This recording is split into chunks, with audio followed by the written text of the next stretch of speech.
graça e paz. Estar vivo é ter cicatrizes. Estar vivo é ter cicatrizes. Martin Watts é pai de Joey. O Joey é uma criança de 6 anos e a qual foi diagnosticada estenose de válvula aórtica. Basicamente é uma doença cardíaca. E ele então teve que esperar algum tempo e foi operado ao coração.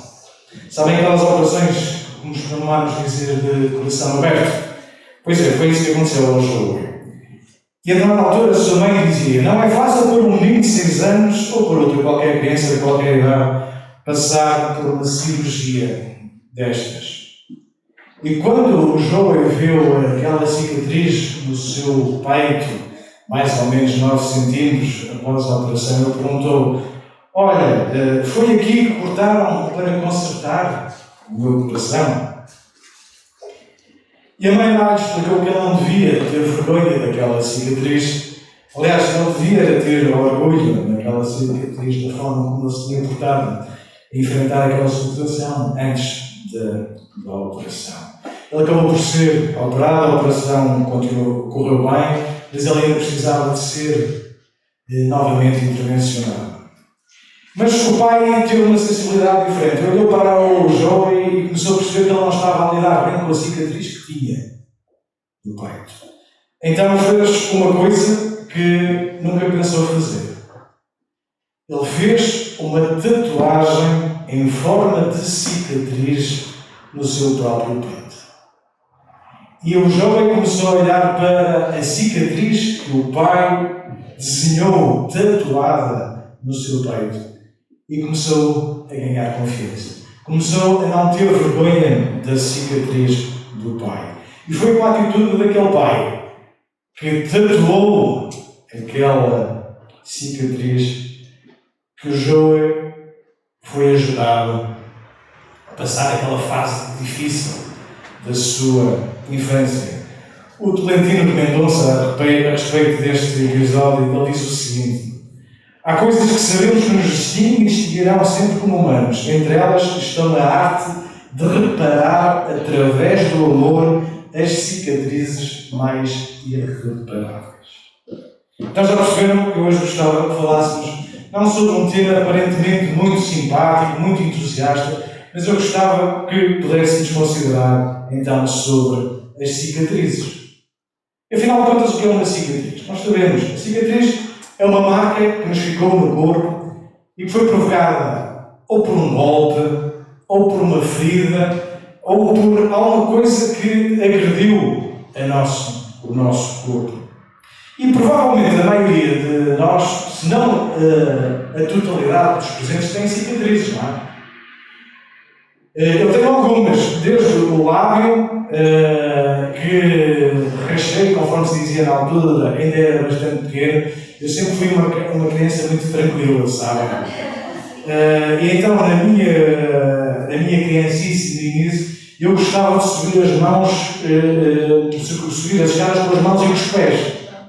Então eu ia para casa, a minha casa tinha 4 ou 5 lugares, nem sequer eram muitos, mas como eu gostava de fazer isto, eu subia calmamente, percebem? A coisa, e pum! E o lado lá rebentou todo, muito sangue, muita água, e desde já, quem não sabe, nunca juntem água a uma ferida aberta, porque vai produzir ainda mais sangue, e não sabe de onde é que vem depois do sangue, aquilo era sangue pela cara, sangue pelos olhos, sangue por todo o lado, e aquilo era só um golpezinho, mas agora tive que levar pontos, e vocês não veem hoje, mas ainda tenho aqui uma cicatriz 50 anos depois, 50 anos não, mas se calhar 45 anos depois de que tenho esta cicatriz. Tenho uma cicatriz aqui no braço, como sabem. Mas nós temos ter cicatrizes causadas por muitas coisas. Cicatrizes por uma ferida de varicela mal curada, por uma intervenção cirúrgica que suportamos, enfim, cicatrizes de uma queda de andar de bicicleta, e quem nunca caiu de bicicleta que levante ou atira a primeira pedra, não é? Mas a verdade é que as cicatrizes contam-nos histórias. Provavelmente alguns de vocês vão pensar: eu tinha aqui uma cicatriz quando andava a jogar e tropecei. Outros estão a pensar: Há aquela cicatriz que, sabem uma coisa? Há uma parte do nosso corpo que não cicatriza. Nunca fica marca de cicatriz. Que é a língua. Por isso vocês podem morder a língua o tempo que as vezes vocês quiserem, que aí não há problema. Aí nunca vão ter cicatrizes. Há cicatrizes que, eventualmente, e infelizmente, se calhar até nos enchem de alguma vergonha. Há cicatrizes, por outro lado, pela história que lhes está associada, se calhar até nos causam algum orgulho e seria motivo de glória. No entanto, independentemente da história associada e por trás de cada uma destas cicatrizes, há o facto de sempre que houve um dano e houve uma reparação.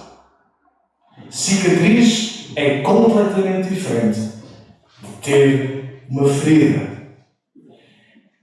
E as cicatrizes que temos podem não ser apenas de dor ou de ferimento passado, mas também podem ser cicatrizes de esperança. Sabem, o Evangelho de Cristo aponta para uma esperança quando aparentemente não haveria lugar de esperança. O Evangelho de Jesus Cristo, ele fala-nos de um homem que foi ferido, que foi despassado, que lhe foi gerado cicatrizes para que nós pudéssemos ter esperança. Isto aconteceu numa cruz, no Gólgota, no Calvário. E alguns usam aquelas, na volta, alguma simbologia associada à cruz. Não? Mas a cruz era um instrumento de tortura. A cruz era um instrumento de morte.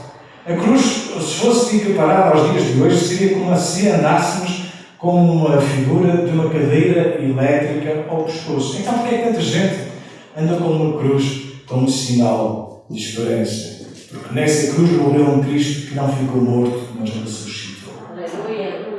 E é por isso que nós normalmente em março e abril, nós celebramos a Páscoa e nos lembramos disto.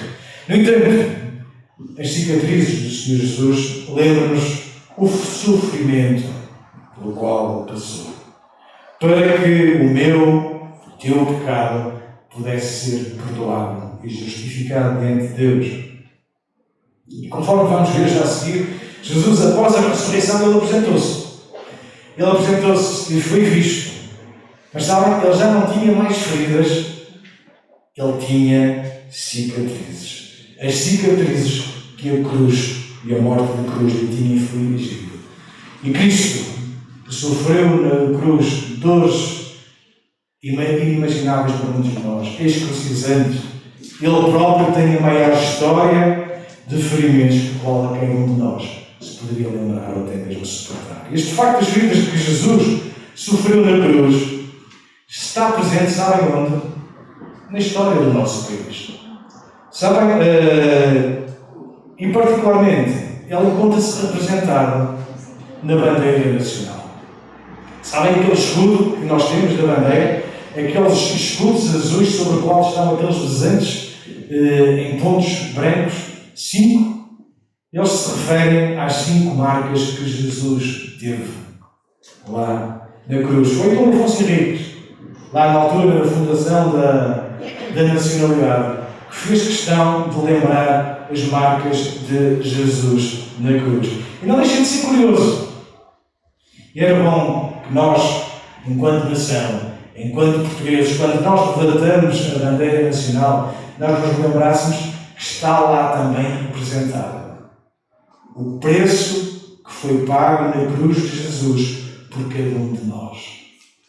Infelizmente, nem todos têm esta preocupação, nem todos têm esta revelação, nem todos têm este sentimento. Mas o facto é que Jesus morreu na cruz por cada um de nós. E Ele fez a expiação dos nossos pecados. Mas não é sobre as feridas de Jesus que eu gostava de falar, como dizia, mas sim sobre as suas cicatrizes. Sem a superstição que a Igreja Católica Romana tem feito à volta deste assunto, sem o obscurantismo que esta mesma organização tem levado, mas pela factualidade que a Escritura e o relato bíblico nos fala acerca das cicatrizes do Senhor Jesus. Conta-se a história de um menino. Ele morava no segundo andar, uma casa degradada. A determinada altura ouve-se muito barulho e de repente percebe-se que todo aquele prédio está em chamas. A avó tentou, ele era órfão, de pai e de mãe, a avó tentou salvá-lo, mas ele morreu. Mas ela morreu.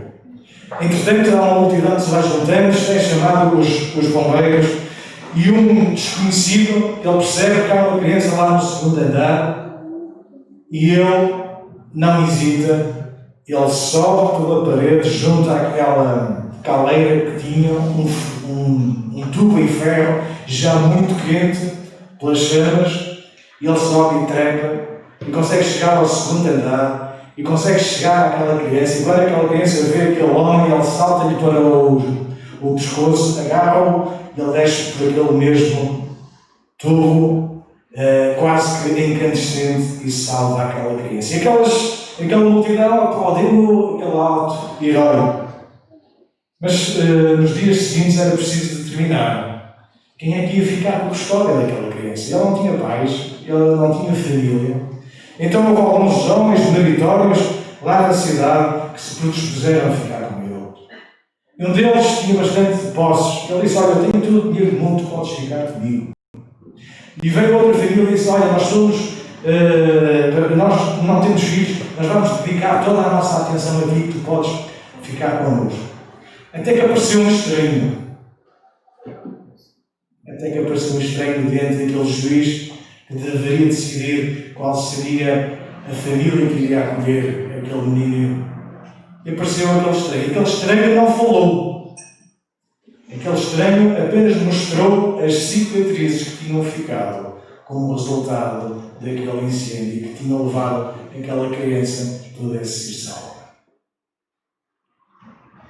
E quem queria ficar com a criança virou costas e foi embora. E aquele menino, quando viu que era o seu salvador, ele saltou para o colo e agarrou. E aqueles braços e aquelas mãos não eram de vergonha, mas eram cicatrizes de honra. Aquele homem tinha salvo aquela criança e por isso ela lhe estava grata. E desta mesma forma, o Senhor Jesus, o Salvador, veio com as suas mãos marcadas de amor para trazer a mim e a ti paz e redenção. E tornar nós estes instrumentos de contágio, não de um vírus nem de uma epidemia, mas de contágio de amor ao mundo que precisa ser salvo. Bem, convidá-los agora a abrirem comigo o texto que nós encontramos no Evangelho de João, em que nós vemos pela primeira vez Jesus a mostrar as suas cicatrizes. Em João, capítulo 20, no versículo 19, vamos ler o texto até ao final.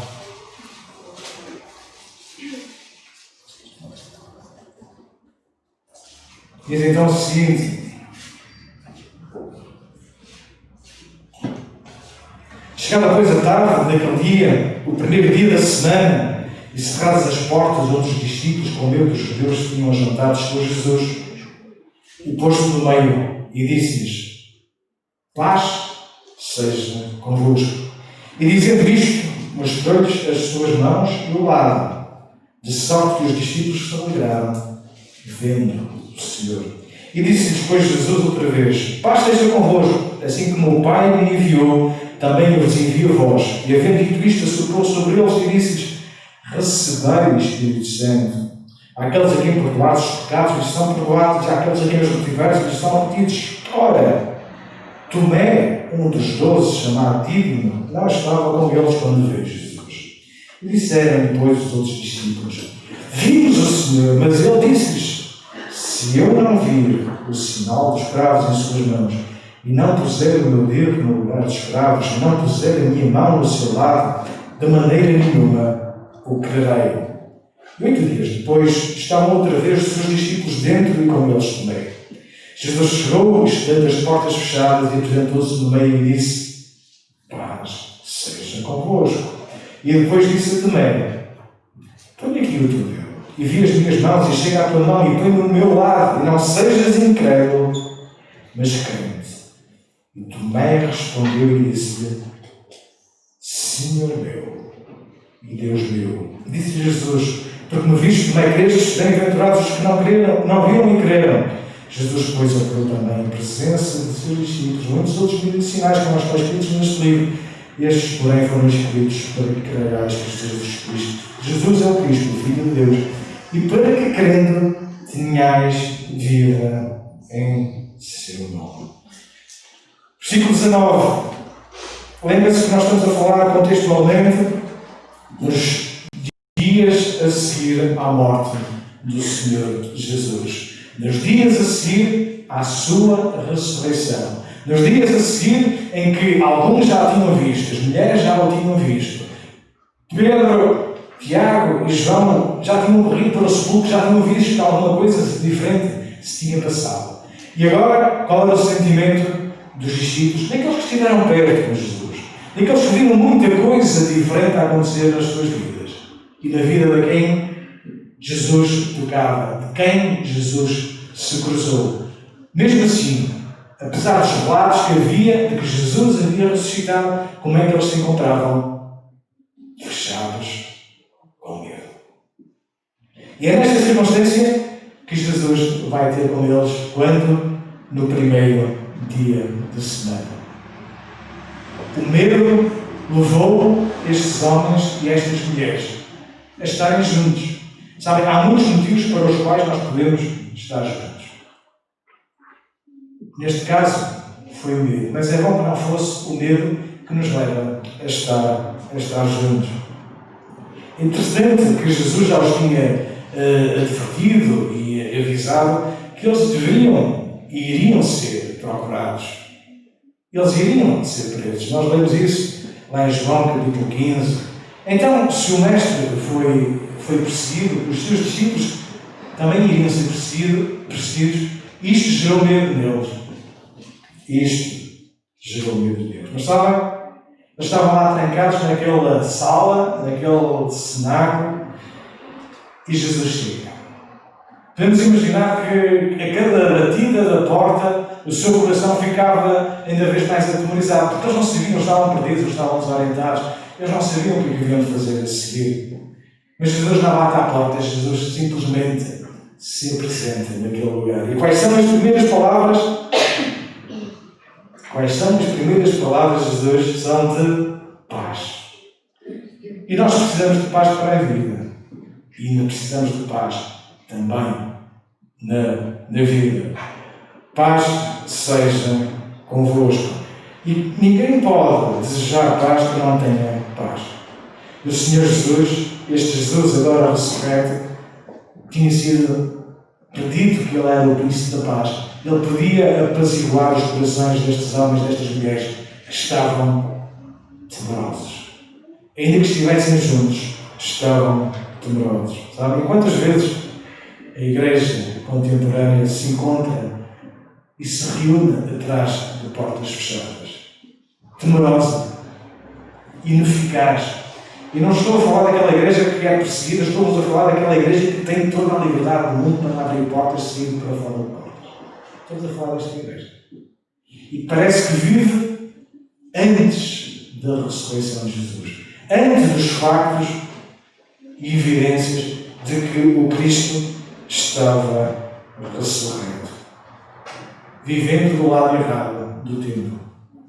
Os problemas são, e a oposição existe. E os problemas são grandes? São. O inimigo existe. E muitas vezes, quantas vezes nós já quase baixamos os braços porque achamos que não vale a pena falar de Deus, falar do amor de Cristo, falar da necessidade de arrependimento, falar da necessidade que o homem tem de experimentar perdão. O que se pode fazer se não escondermos no santuário de uma igreja, discutindo sobre os outros? Mas a nossa missão não é esta. E Jesus aparece no meio dos discípulos e diz: paz. Paz. Não há dúvida que essa pessoa que diz a paz seja convosco é o Cristo ressuscitado.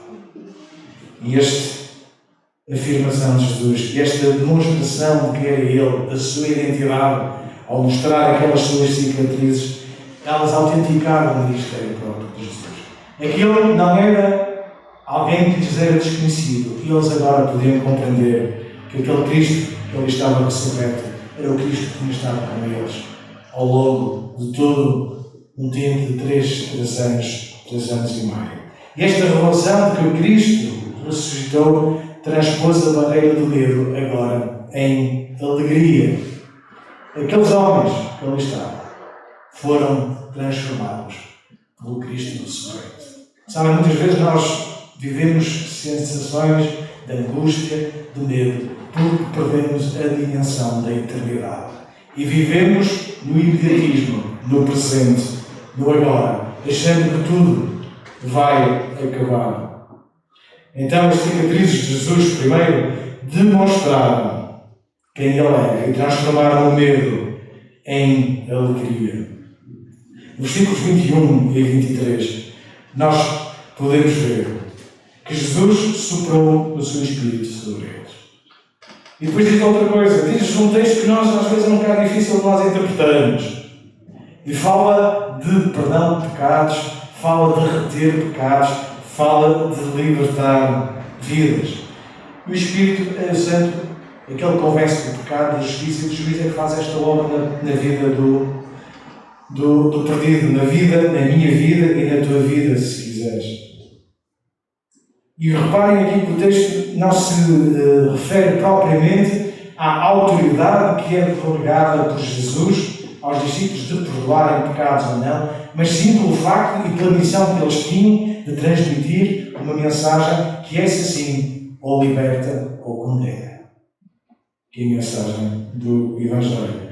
Então o texto não tem a ver com a autoridade que os filhos de Deus têm ou não para perdoar pecados, mas sim a vida em cada um de nós. Somos embaixadores, transmissores, proclamadores do Evangelho de salvação, da necessidade clara de perdão ao homem. E Jesus dá-lhes e sopra sobre eles o Espírito Santo. E esta é uma mensagem de perdão que a Igreja precisa também de viver.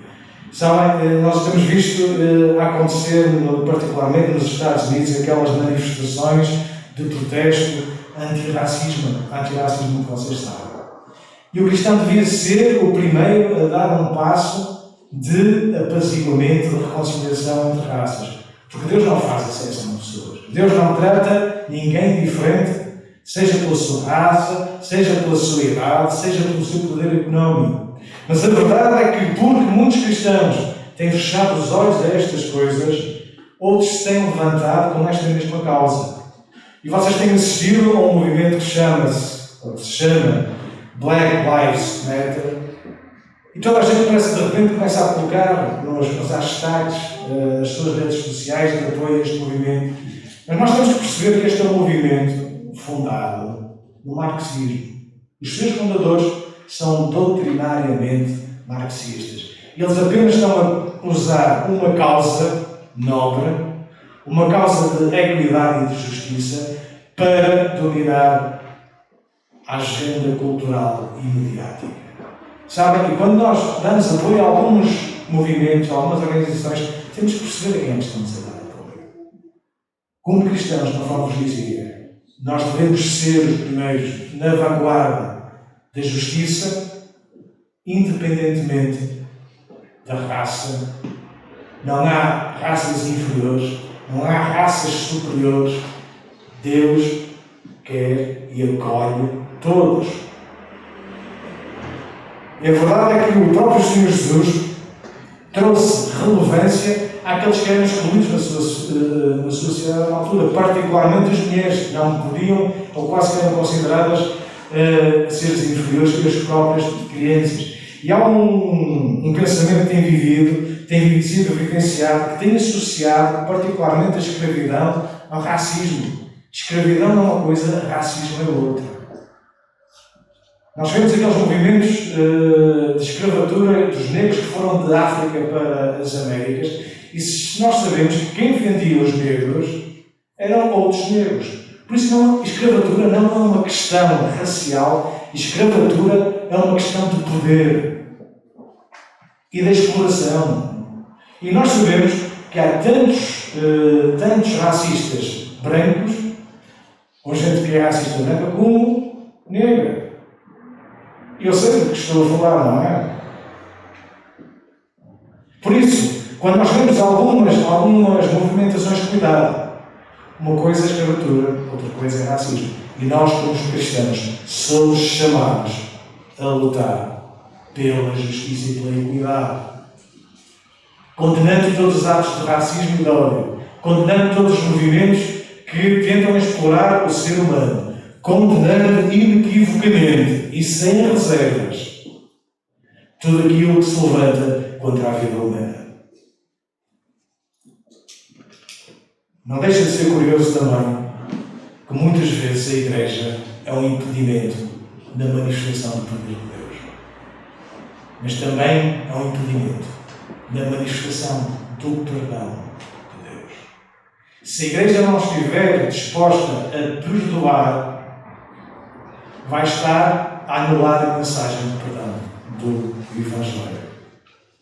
Então, vemos aqui que as cicatrizes do Senhor Jesus nos lembram também do perdão e para o qual nós somos chamados a perdão. Vocês lembram-se da oração do Pai Nosso? Uma das componentes da oração do Pai Nosso é o quê? É o perdão. Perdoa as nossas. Bem, no versículo 27 ao versículo 29, nós temos a figura de alguém que nos é bem reconhecido. Temos a figura de Tomé. Primeiro domingo, estava toda a gente reunida com medo, Tomé não estava. A Bíblia não nos diz onde é que Tomé estava. Uma coisa nós sabemos, é que Tomé não estava. E vejam que passou uma semana em que também Tomé foi informado de que aqueles homens que estavam ali naquela sala tinham visto o Senhor Jesus, que Ele já lhes tinha mostrado as suas cicatrizes, as marcas dos pregos nas mãos, nos pés e também no seu lado que foi ferido. Onde estava Tomé? Não estava. E aquilo que aconteceu é porque Tomé não estava, ele viveu mais uma semana num tempo de incredulidade. Sabe, se nós queremos alavancar a nossa fé, se queremos ver que a nossa fé cresça, não vai ser isoladamente que o vamos fazer. Tomé desperdiçou uma semana de fé, vivendo e continuando a viver na sua incredulidade, porque ele não esteve presente no momento em que todos estavam lá. Mas há uma coisa que Tomé tem. Tomé tem aqui algumas características que eu gostava de falar. Tomé precisava de ver ele com os seus próprios olhos. O que é que isto nos diz? Diz-nos que para Tomé era necessário ter uma experiência pessoal. Não bastava que os outros lhe dissessem o que tinham visto, ele tinha de ver. E esta é a condição de cada um de nós. Se nós não experimentarmos pessoalmente Deus, a experiência dos outros não conta para nós. Tomé viveu uma semana de incredulidade. Imagino que as dúvidas que ele tivesse anteriormente ainda se tinham agravado, porque ele continuava a descrer e uma semana depois havia mais gente que ao qual Jesus tinha mostrado. Ele dizia, mas eu não creio. Até que há um momento em que ele na próxima, ele está ausente. Não, ele está presente, ele está lá. Ele não sabia se Jesus ia aparecer ou não, mas ele estava lá. E também nos fala aqui de que o Senhor Jesus dá uma segunda oportunidade a Tomé. Imaginem o que é que teria sido de Tomé se ele nunca mais tivesse visto o Cristo ressurreto. Mas Jesus dá-lhe, então, uma nova oportunidade. E Jesus aparece naquele mesmo domingo, uma semana depois, e quais são as primeiras palavras de Jesus outra vez? Paz seja convosco. Porquê é que Jesus diz estas palavras? Porque eram estas palavras que os discípulos ali reunidos precisavam de ouvir. E depois, a quem é que ele se dirige? Dirige-se a Tomé. Sabem, não há nenhuma dúvida que seja demasiadamente grave ou grande com a qual Deus não nos possa confrontar e nos curar e nos levar à fé. a acreditar. Não mais por aquilo que os outros nos dizem, não mais porque alguém está a pregar nesse sentido, mas porque tu experimentas pessoalmente, inequivocamente, e ouves o falar de Deus que é para ti, não é para o vizinho que está ao teu lado. Então Jesus diz: olha-te bem, tu disseste que querias colocar, está aqui a minha cicatriz, toca. Está aqui os meus pés, toca. Está aqui o meu lado, toca. E tomei, tocou. E a Bíblia não nos dá esse texto. Perante aquela declaração, aquela presença sumptuosa, diria, de Jesus a trazer paz aos corações ali, o Tomé só tem um caminho: render-se. E ele declara: Senhor Deus e Deus meu. Senhor e Deus. Senhor e Deus. Então vemos que aquelas cicatrizes geraram o quê? Em fé naquele Tomé. E Tomé precisava então desta revelação pessoal. Tens dúvidas? Prova a Deus. Ele diz: provai e ver como o Senhor é bom. Ele é maior que as tuas dúvidas, e se tu buscas com sinceridade no coração, tu vais encontrar paz para a tua vida. Então as cicatrizes de Jesus levaram à fé. Onde havia incredulidade, há agora lugar à fé. As cicatrizes de Jesus também nos mandam a permanecermos firmes. Vamos isso no versículo 30 a 31. O que é que aconteceu depois daquele momento? É que os discípulos, incluindo também Tomé, eles prevaleceram na proclamação do Evangelho, do Cristo ressurreto. É claro que eles nem tiveram que esperar mais alguns dias no dia de Pentecostes, e depois toda aquela movimentação em que a Igreja formalmente é ali, então constituída, e depois nós temos este movimento ao longo dos séculos, dos milénios, que tem mudado milhões e milhões de vidas e que tem transformado também a cada um de nós. É interessante que, relativamente a estas marcas de Jesus, Santo Tomás de Aquino dá 4 razões para as quais Jesus manteve as suas marcas ainda num corpo glorificado, que eu gostei e partilhava convosco. Primeiro, aquelas serviam para a glória do próprio Cristo. Ele conservou as cicatrizes não pela incapacidade de curá-las, mas para levar perpetuamente o triunfo da sua vitória. Quando se lembrarem da bandeira portuguesa hasteada com os seus braseiros, um dos 5, lembrem-se que uma das razões é que isto traz glória para o próprio Cristo. É uma prova de triunfo e da sua vitória. Segundo, para confirmar que era Ele o Cristo ressurreto. Aqueles corações que estavam temerosos deixaram de estar e eles compreenderam que Jesus tinha ressuscitado conforme as próprias palavras que já tinham anunciado ainda antes de morrer. Terceiro, para mostrar continuamente ao Pai, quando intercede por cada um de nós, que tipo de morte Ele sofreu pelos homens. Jesus não sofreu uma morte banal. Jesus sofreu uma morte, conforme vos dizia há pouco, muito dolorosa. Mas mesmo assim, Jesus foi obediente ao Pai. Jesus obedeceu e foi à morte. Quarto lugar, para mostrar aos crentes, aos fiéis, aos filhos de Deus, aos fiéis remidos pela sua morte, a quanta misericórdia Ele tem por cada um de nós, da forma como nós temos sido ajudados. Ele próprio se mostrou a cada um de nós, e nós temos compreendido que a sua morte foi por cada um de nós. E finalmente, para denunciar no juízo final quão justamente alguns serão condenados.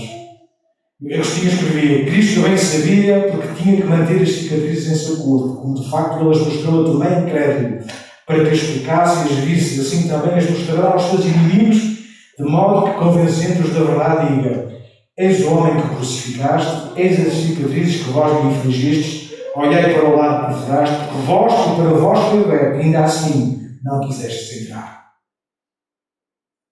Naquele momento final, em que todo o homem, toda a mulher vai ser confrontado com isto ressurreto, e vai mostrar: olha, eu morri por cada um de vocês, vocês não quiseram, vocês rejeitaram. Falávamos então das cicatrizes. As cicatrizes no corpo são fáceis de identificar. As cicatrizes na alma, nem sempre. E uma das angústias que muitas vezes nós temos é que consideramos feridas que foram cicatrizadas, quando muitas vezes no nosso interior nós temos feridas abertas e mal curadas. Por isso é que Davi dizia muitas vezes: sonda-me, examina-me. Sabem? E muitas vezes nós falamos de cura, porque alguém está doente, alguém precisa do milagre de Deus, porque tem um cancro, o que quer que seja. Mas Deus também restaura, restabelece emoções, mágoas, almas quebradas, pelas razões que vocês quiserem. E quantos vivem vidas aquém daquilo que Deus deseja, porque há amargura no coração, porque há um sentimento de rejeição que se aconteceu há muitos anos atrás e não conseguiu lidar, porque houve um pai que os deixou, porque houve uma mãe que a abandonou, porque houve um abuso na sua infância, porque houve um sentido de desprezo de alguém. E porque essas feridas nunca são saradas, elas ganham uma crosta e por baixo aquilo que fica, sabem que é uma infecção escondida. Não sei se vocês já tiveram uma ferida em que tiveram que retirar a crosta para verificar que estava tudo infeccionado. Já me aconteceu. E para este tipo de infecção, que marca a alma, que marca o nosso interior e que deixa muitas vezes profundas marcas que depois até se revelam no nosso próprio caráter, só há uma coisa que pode ser usada, que é perdão. Que é perdão. O perdão sara as feridas, que permite depois o quê? Vir a cicatrizar. E sabem uma coisa? Quando nós temos uma cicatriz, o lugar da cicatrização é sempre muito mais resistente, muito mais forte do que era antes de haver aquela ferida. Para alguns de vocês eu tenho esta cicatriz que não vos falei há pouco no braço. Ela aconteceu primeira vez porque eu estava a jogar futebol, tinha 10 anos, caí em cima do braço, parti o braço, não sei quantos sítios, fui para o hospital, tive que ser operado, e passado algum tempo, parti outra vez o braço. A bom rigor foi um ano depois. Sabem, eu pensava, e quando olho para este braço, vocês podem pensar que ele tem um braço frágil. Mas passados alguns anos, eu fiz um novo raio-x ao braço. E sabem o que é que o médico me disse? Olha, se o senhor não tivesse essa cicatriz aí, eu diria que o senhor nunca partiu o braço. Cicatrizou bem. Ficou resistente como os outros ossos todos. Quando Deus trata connosco, as nossas feridas podem ficar cicatrizes. Mas a dor já não vai estar lá. E a dor vai ser usada para a sua glória. A dor vai ser usada para ajudar outros que eventualmente possam ter passado por a nossa situação. Porque as cicatrizes na vida do crente, ainda que sejam cicatrizes interiores, elas demonstram o poder sarador e curador do nosso Deus. Porque Ele não cura apenas cegos, não levanta apenas paralíticos, mas Ele levanta o contrito e o quebrantado do coração. quando nós temos cicatrizes, elas são uma lembrança de erros que nós eventualmente possamos ter cometido e que somos lembrados a não os cometer mais. Conforme vos dizia há pouco, cada cicatriz tem uma história associada. E muitas vezes nós temos cicatrizes por escolhas nossas, por decisões erradas. E enquanto não nos arrependermos, aquela ferida vai estar sempre a sangrar. Nós podemos querer tapá-la, nós queremos poder ou querer camuflá-la, seja com cosmética, seja com estética, ou o que quer que seja. Mas a ferida vai estar lá. E é bom quando assim for. Estas feridas que não são cicatrizes ainda, nos levem a quê? A buscar em Deus a cura. Cuidado então,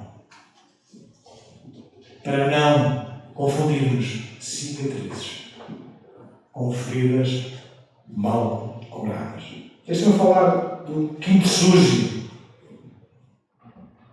O quinto surge é uma técnica de recuperação e de restauro de cerâmicas no Japão. Quem não souber, pode ver. Quinto surge. E basicamente, o que é que acontece? Isto é uma técnica que foi desenvolvida por volta do século XIV, XV. Esse cerâmico, como vocês sabem, nos países e aqui também, tem valor. O que é este kintsugi? Este kintsugi é pegar em peças de cerâmica que partiram ou que têm poros e, juntando dois elementos, que é a resina e também ouro em pó, que vai fazer uma espécie de colagem daquelas peças. E a circunstância é esta. Isto é uma técnica muito precisa, muito elaborada. Então, basicamente o que é? No fundo, é colar peças de barro, mas com ouro. E o resultado final é este.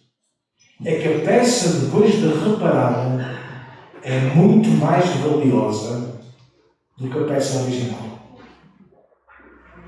Está claro isto? A peça que foi quebrada, mas que foi restaurada, e porque foi tratada com ouro, ela tem muito mais valor. Estes somos nós.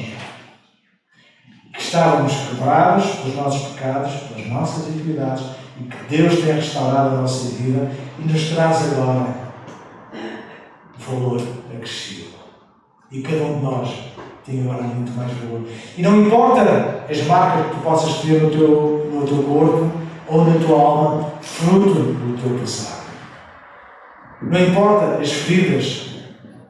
Aquilo que importa é que, se pela graça de Deus Ele tem sarado a tua vida, isto é a manifestação da sua graça, e agora tu tens valor acrescido. E é isto que o Quinto hoje faz. Reparem, nós vivemos numa sociedade que praticamente aquilo que diz é a prática do descarte, não é? Se alguma coisa se partiu, o que acontece? Diretamente para o... Não, vai para a reciclagem, que é mais fina. Não é? Quando na prática nós temos um conceito ocidental muito diverso de este oriental. É verdade que este Kintsugi aproveita aquilo que eventualmente seria bem.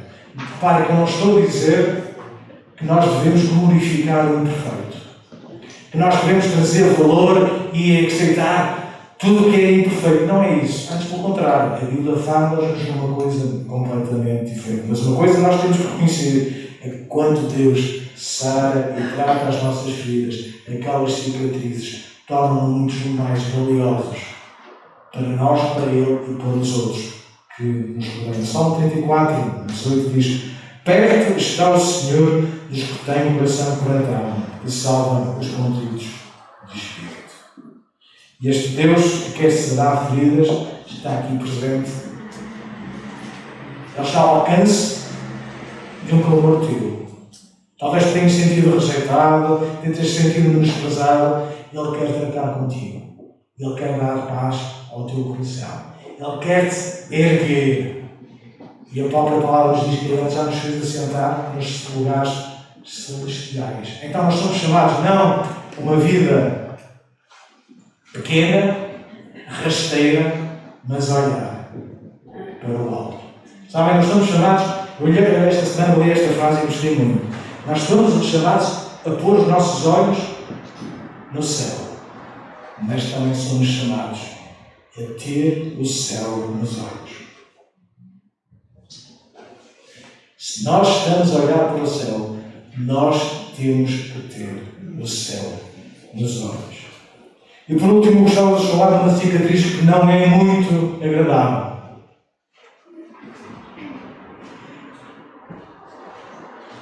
Ela decorre da ferida que Deus faz. Porque Deus também fere.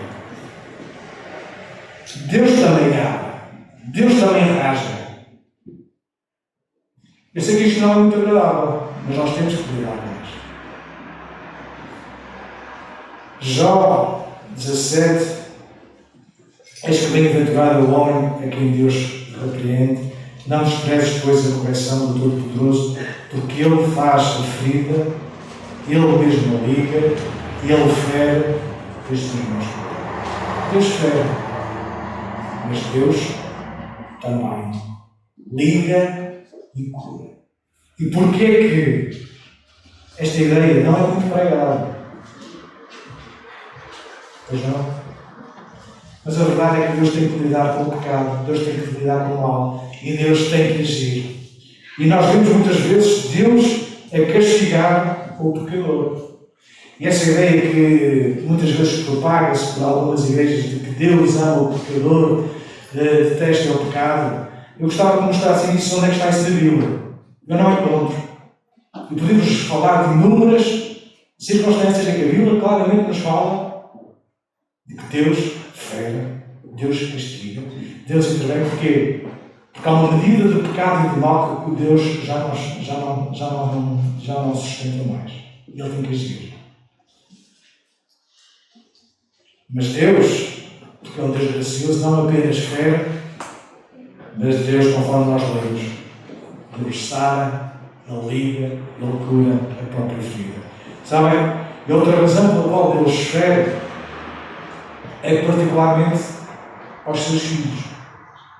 Porque, infelizmente, muitos de nós só se voltam para Deus quando sentem a dor da vida. E aí buscam a Deus. E depois aí é ai meu Deus. E Deus às vezes tem que abanar a nossa vida, tem que mexer com as nossas certezas, com o nosso conforto, com as nossas seguranças, para percebermos se nós estamos nele ou se estamos em nós próprios.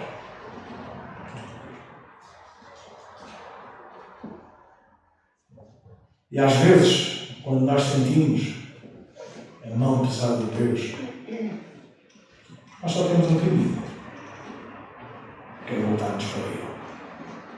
Porque Ele corrige ao que ama. Em Oséias 6:1 nós podemos ler: vinde e tornemo-nos ao Senhor, porque Ele nos padeceu e nos sarará, feriu e nos atará a ferida.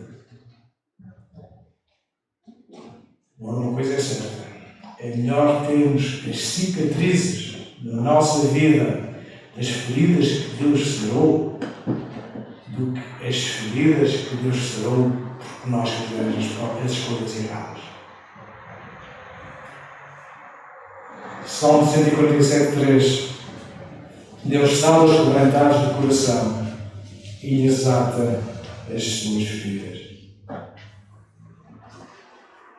E é nesta dimensão da graça e da misericórdia de Deus que nós somos chamados a evidenciar as marcas de Cristo na nossa vida. Sabem, o apóstolo Paulo dizia que ele levava nele próprio e visivelmente as marcas de Cristo. E ele tinha razão para isso. Paulo foi daquelas pessoas que foi flagelado várias vezes ou foi apedrejado. Nós podemos imaginar que Paulo tinha as marcas de ser um discípulo de Cristo fisicamente. Que marcas Que cicatrizes é que eu estou a demonstrar e a vivenciar para aqueles que me rodeiam? Que possam ser as marcas de um servo fiel que creu no seu Cristo ressurreto e que perante as dificuldades e as quedas, porque Deus tratou com ele e viveu com ele e sarou novamente as suas vidas, voltou-se novamente para ele. E que este seja o nosso desejo como igreja e individualmente. Deus abençoe.